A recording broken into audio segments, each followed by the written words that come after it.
Amid the growing humanitarian catastrophe in Gaza, a trickle of fuel will begin to enter Gaza from the Rafah border crossing. That decision coming from Israel's war cabinet. The War Cabinet agreed to a special request by the United States to supply 2 tankers per day for the wastewater treatment facilities in the Gaza Strip, which are facing collapse due to the lack of electricity and the lack of the ability to operate the sewage and water systems operated by UNRWA. This fuel is meant for the treatment of sewage to avoid the spread of diseases. We fear for our soldiers operating inside Gaza. That's why we do not wish to see an outbreak. Any outbreak will undermine our war operations.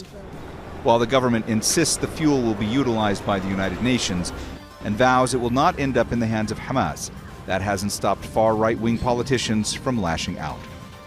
Like Finance Minister Bezalel Smotrich, who released a statement saying, "Allowing fuel into Gaza is a grave mistake and against the cabinet's decision.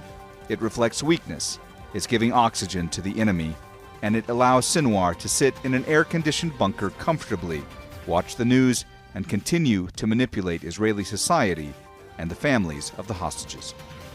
And National Security Minister Itamar Ben-Gvir, who said, "Once again, policy decisions are approved in the War Cabinet, something that leads Israel to a wrong conception.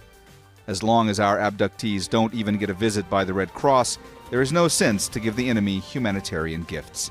It's a finger in the eye for IDF soldiers, the bereaved families, and the families of the missing and abducted."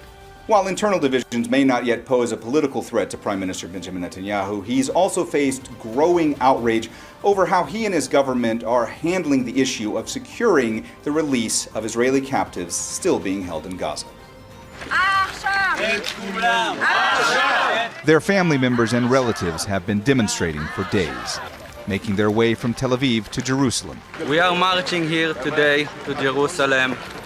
Hundreds of families and thousands of people come join us to Jerusalem, hear our shout, bring them back home now. The whole world shout with us, bring them back home now. In Israel, outrage, both political and personal, expanding in equal measure. Make sure to subscribe to a channel to the latest news from RDZ World News.